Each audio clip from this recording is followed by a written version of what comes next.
দেখুন এই ভিডিওটা দেখুন।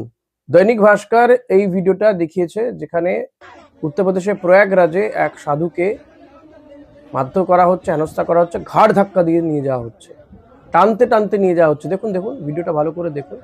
এই ভিডিওটা আমি তৃণমূল নেতা কৃষাণুর সোশ্যাল মিডিয়া পেজে পেয়েছি।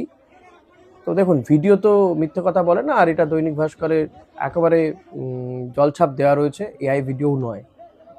তো উত্তরপ্রদেশে যদি এই ঘটনা ঘটে, যেখানে রাম মন্দির করা হয়েছে, যেখানে সবচেয়ে বেশি হিন্দু ভক্তরা থাকেন, ভক্তরা এখন বোধহয় দেখতে পাচ্ছেন না, কারণ ভারতে যদি হিন্দুদের উপর অত্যাচার হয় তাহলে অনেক হিন্দু ভক্ত বা ভক্তরা তারা দেখতে পান না, বাংলাদেশে হলে তারা দেখতে পান।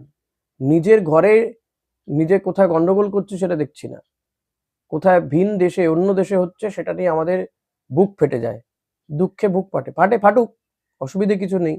কিন্তু ভাই, নিজের দেশে যারা নিজেদেরকে বলে হিন্দু রক্ষাকারী, হিন্দুদের সবচেয়ে বড় পাহারাদার, তারা কি করছেন?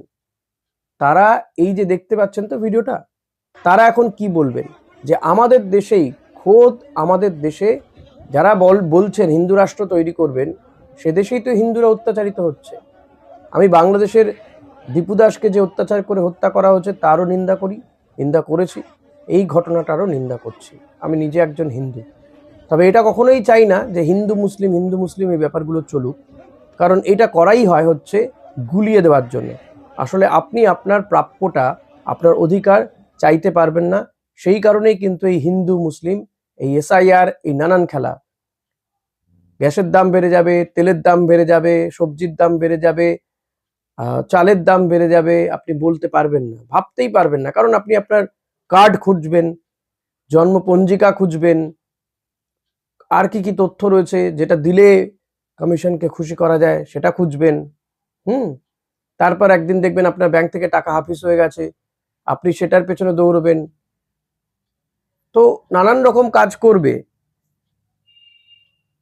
আপনাকে এই দৌড়গুলো সামলে যেতে হবে। আপনি চাইবেন না, কোনো অধিকার চাইবেন না যে সরকার এটা করছে না কেন, সরকার কেন তেলের দাম বাড়াচ্ছে, সরকার কেন গ্যাসের দাম বাড়াচ্ছে,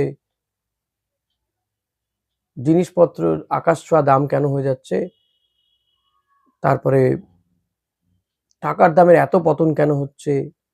আপনি এসব প্রশ্ন করার জায়গাতেই থাকবেন না, তাই হিন্দু মুসলিম এসব করা হচ্ছে।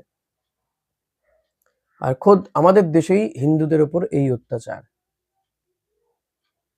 এত কথা যারা বলেন তারা এখন কোথায়? নাকে সর্ষের তেল দিয়ে ঘুমোচ্ছেন? প্লিজ এটা একটু দেখুন। আর এক্ষেত্রে কি পদক্ষেপ করা হয়েছে, যা পোশাক পরে রয়েছেন তারা হয়তো পুলিশ কর্মীই হবেন, তো এই পুলিশদের বিরুদ্ধে কি কোনো ব্যবস্থা নেওয়া হবে, নাকি এক্ষেত্রে হাত তুলে দেওয়া হবে যে আইন সবার জন্য সমান? আমি তো সেটাই চাই, আইন সবার জন্যই সমান হোক যদি কেউ আইন ভেঙে থাকেন। কিন্তু এই একজন দরিদ্র সাধু সন্ত, তিনি কি আইন ভেঙেছেন? আমার প্রশ্ন রইল আপনাদের কাছে, উত্তরটা আশা করি আপনারা দিতে পারবেন, দিলে ভালো লাগবে। Thank you.